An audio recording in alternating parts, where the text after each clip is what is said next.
Final X is here. Well, it's almost here. You know what I'm talking about. We're going to be previewing what happens this weekend with the Penn State wrestlers that are at the premier event for wrestling this offseason. I'm Thomas Frank Carr. That's Greg Pickel. Let's talk about it. So, Greg, welcome to the show. I know you've been previewing this for a while. We've been having this conversation about this particular road to this point. So here we are. Big picture thoughts to start, and then we'll get into the bout-by-bout situations. Yeah, lots of Penn State connections, T. Frank. It's good to be with you here as always. But yeah, Penn State, as we've discussed on previous shows, had a good showing at the U.S. Open earlier this year, and then a good showing later on in the year to get some more guys into this event. And lo and behold, when you combine this senior level event, which will set Team USA for the World Championships, with what Penn State has accomplished at the U23 and the U20 level this offseason, and it's been not perfect, but darn close to it for Cael Sanderson's bunch, and it can get a whole lot better here this weekend as Penn State sends a number of connections, most current guys, some Nittany Lion Wrestling Club members, to Newark, New Jersey for Saturday's Final X. So I think a lot of people that watch this show already know, but how can people follow along this weekend with you to get Penn State wrestling coverage from Greg Pickel?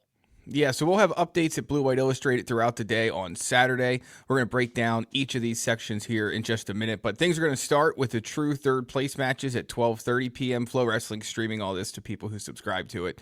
We'll have updates at BlueWhiteIllustrated.com and on the message boards as well. But essentially, those true third place matches, which are going to feature two Penn State guys, will set backup spots for Team USA. So as you can probably imagine, the two guys in the finals will get the top two spots on Team USA.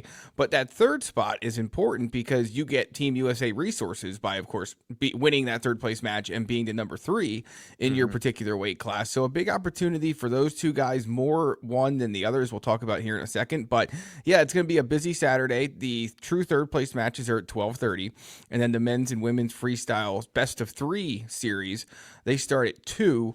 And after that, they'll wrestle through all the weight classes, men and women, and then they will come back and do the second and third place matches the second round and then third round matches if needed later in the evening around 5:30. All right, so let's dive in. What are we watching for? When are we tuning in to see Penn State wrestlers and former Penn State wrestlers going for it? Yeah, so right off the shoot, we'll see two Penn State connections in the true third place matches we talked about just a second ago. The first one's Marcus Blaze. He's in the 65 kilogram true third place match. Again, looking for a spot on Team USA. He takes on Brock Hardy. You remember him from Nebraska, of course, former NCAA runner-up this past year, multi-time All-American.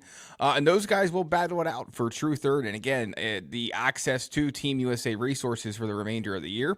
So a big match there. And then for Marcus Blaze in particular, he will, and I'm not 100% sure if this applies to Hardy as well. I couldn't find how old he is. But if Marcus Blaze wins this true third place match and earns a spot on Team USA, he will not be the senior level representative at 65 kilograms, of course, but he would then have the option to be the U23 Team USA representative at 65 kilograms, which I'd have a hard time seeing him turning that down, but you never know. But anyway, he has to win this match before any of that matters. But something to keep in mind there beyond just his placement, winning comes with a little bit more than it does for Carter Starocci later in the card. Carter Starocci, of course, out of eligibility, no longer 23 or under it. So that's not an issue for him or for Parker Keckeisen from Northern Iowa, if you remember him well. Carter beat him in the NWCA All-Star Classic last year and then again in the NCAA Championships to win his historic 5th national title. So those two will go at it for the 86 kilogram third place, true third place spot. And then after that, it's right into the finals. And that's where a lot of Penn State connections are sitting. Okay, so let's start with Mitchell Messenbrink at 74 kilograms. What's his great situation? Match. Yeah, great match coming up here between Mitchell Messenbrink and David Carr. I'm sure many of you remember him from his time at Iowa State. So Messenbrink beat Carr at the U.S. Open. Carr beat Messenbrink 2 years ago in the NCAA Finals, as you all probably remember. Messenbrink seemingly, well, he's since admitted that he didn't realize how much time was left on the clock, lost that match 9-8. And so they've only met those 2 times. And so this will be the quote-unquote rubber match between the two. What's happened in the past, T. Frank, is David Carr has built leads on Mitchell Messenbrink, and then Messenbrink has stormed back. It did not work in his favor in the NCAA championships, of course. It did at the U.S. Open. So the question will just become, what adjustments do those two make to maybe on Carr's end finish a little stronger, and on Messenbrink's end maybe score more points early. So it'll be very interesting to see how that clash of styles shakes out. It should be exciting. I would expect points to be on the board. You should not be surprised by that. Anything when it comes to Mitchell Messenbrink and a wrestling match typically results in a lot of points. More often than not, more for him than his opponent. But this should be a good one. I think if there were betting odds on this, and maybe there will be by the weekend, I don't know, but I think Messenbrink would be a small favorite to win this. I'm not sure he'd be an enormous favorite, but certainly I think he'd go into this with the odds makers and people observing from the outside thinking that he's more likely than not to win this 74 kilogram spot and represent the U.S. on represent Team USA at Worlds later this year.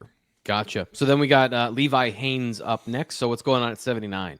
Really interesting match at 79 kilograms. So if you look just at the box score, so to speak, so we talk about this in football all the time, in basketball and baseball, and the box score can be a little bit not accurate in terms of how the match actually played out. So if you just looked, you would have saw Haynes pinned Wick at the World Team Trials a year ago. But Wick was up late. Haynes comes and basically gets him late. I can't remember exactly what he did to put himself in position to pin Wick, but he did, erasing a deficit in the process. And so that match was maybe a lot closer than if you just looked and saw Haynes won by fall, you would say, this will probably be a cakewalk. I don't see it being that way. I think Haynes wins. I think he wins 2-1. So this best of 3 goes the distance in my mind. Would it shock me if Haynes swept it? No.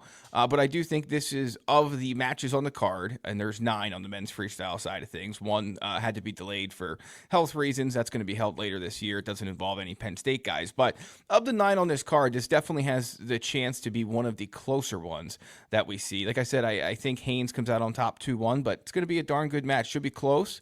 But Levi Haynes has had a very good, of course, college season, and then started off well in the freestyle realm, and we'll see if he can continue that success here in New Jersey on Saturday.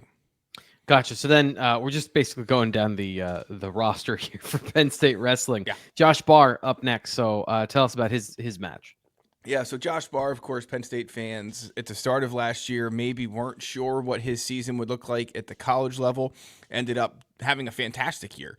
But one thing that maybe caused him issues at times was older and sometimes stronger, more experienced wrestlers. And that's what he finds here with Trent Hidley, former North Carolina State wrestler, P8 native. And I think that's one concern I have coming into this. They've never met before, which is interesting. Of course, the age difference doesn't make that a huge surprise, but a lot of these guys have some kind of past history, be it on the freestyle or folk style side of things. These two do not. It's a toss-up to me. It's a coin toss. I think that Hidley obviously has had success in all levels of wrestling. Josh Barr has done, won almost everything he could, not everything coming up through, and certainly will be favored to reach the top of the podium this coming season in the college level. But I just can't, I keep getting stuck on what Barr experienced against some of the older wrestlers he faced during the college season. And does that always apply to freestyle? No, but it usually the form somewhat transfers in that regard. So I'm going to give this one to Hidley 2-1. Another one I think is going to be close and should go to the full 3 matches in the series, and somebody will come out on top 2-1. I give it to Hidley, but it's a coin toss. Neither one winning would surprise me. What would surprise me is that if one of these guys comes out and sweeps this series. Gotcha. So where are we going next here? Yeah, so now we get into the first Nittany Lion Wrestling Club competitor. Obviously, Kyle Snyder is on the mat here for the Nittany Lion Wrestling Club, 97 kilograms. He'll take on Hayden Zilmer. We don't need to spend a whole lot of time here. There was obviously, when Snyder was arrested about a month ago, I guess now, there was some thought maybe he wouldn't be able to or willing to compete in this event. He was temporarily suspended by State Sport. That was taken away. That no longer applies, and he is going to wrestle. So he's a massive favorite here. I'd be anything other than a 2-0 sweep would be pretty shocking, I think, to me and everybody else. So he's there. He's ready to roll, and he should be on another Team USA by the time his series is concluded. All right. So then we got into 70 kilogram, I think next is what you got here on the rundown. So what do you see here with PJ Duke? Yeah, really fun match coming here because Dak Mahales and PJ Duke are both from New York.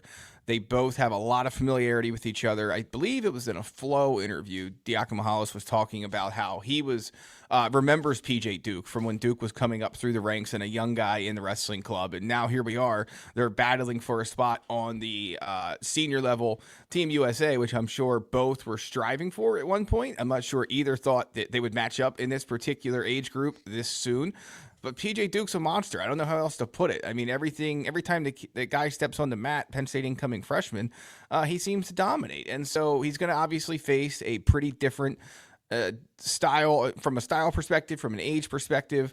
It's going to be tough for PJ Duke to win this, I think. Dak Mahales obviously extremely accomplished in the freestyle, in the folk style world. PJ Duke did show that he can beat older college level guys. He did that, and guys even out of college. He did that at the U.S. Open. So do not rule him out here.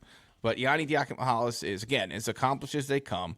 2022 senior world medalist.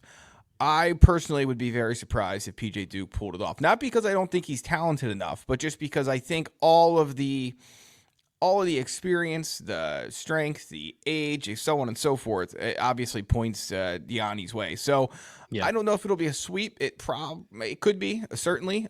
But if PJ Duke wins this, man, keep in mind, this is a guy that you look at him wrestling 70 kilograms and you say to yourself, I'm not sure where he could find a spot in Penn State's 2025-2026 starting lineup, which is absurd for a guy who, before he even starts a college class in the fall semester, is wrestling for a spot on the senior world team. So that's absurd. Yeah. But again, never say never when it comes to PJ Duke. Don't think he wins this match, but if he does, I'll be back here next week telling you that while I didn't think it would happen, there was certainly a possibility. But I just think in the end, he's an eventual Team USA rep in this weight, or maybe one higher, depending on how he grows. I'm just not sure he's at the point of getting the job done this time.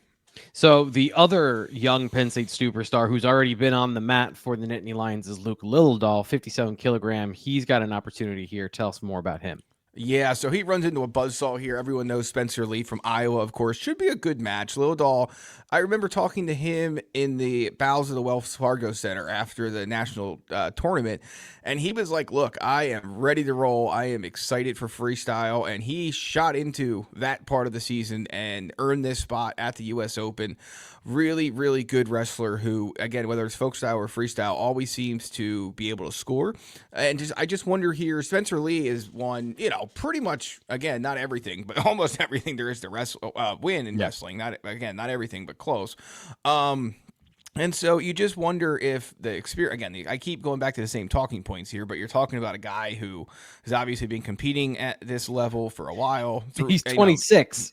And Luke Ladall is going into his sophomore year. So I give the nod here to Spencer Lee. Again, almost like the conversation we had a second ago. This is probably Luke, unless he gets bigger, probably Luke Ladall's weight for the foreseeable future after this year. Don't know. It's a different test he's going to find in Spencer Lee, and I think it's Lee's match to lose. But again, I hate to keep sounding like a broken record. It'd be silly to count against these Penn State guys. At the same time, you know what they're going up against, and you know both the style contrast, the body contrast, things like that. Tough mountain to climb for Luke Ladall. Maybe he gets it done, but I think it ends up Spencer Lee in the end. All right, so the last one here, Nittany Lion Wrestling Club member. Tell us about 86 kilogram. Yeah, Kyle Dake is going to be on the match against Valencia, who, of course, is with the Oklahoma State Cowboy RTC Wrestling Club. I called a coin flip. I think Valencia got Dake's number previously, but Dake has a 2-1, most recently rather, but Dake has a 2-1 lead in the series. I don't know. It's a coin flip. I probably give it to Dake just based on history and experience, but it's going to be close. I said earlier that whichever match I was referencing, I'm trying to remember. It's only been 14 minutes, but it feels like 14 hours. Whatever. I think it was. It doesn't matter. Anyway, whatever match I thought would be one of the closest, I think this is probably the one that'll be the closest on the card. It feels to me like a match where one of these guys blows the other out in a 2-0 sweep, or it goes the distance in all three of the matches are very close, and I think that's what we're going to see. So give it to Dake in a coin flip, but it should be a good match to close out this very strong card at Final X on Saturday. All right, we'll be here to recap all of that next week, and then, of course, once we get into the full off-season without any of these, live matches and things like that, we'll be getting into our preview of the 2025-2026 season. So make sure you subscribe here to the Blue-White Illustrated YouTube channel and you enable notifications so you can tell when we post content, including the Penn State Wrestling Show. For Greg Pickel, I'm Thomas Frank Carr. We'll talk to you next week.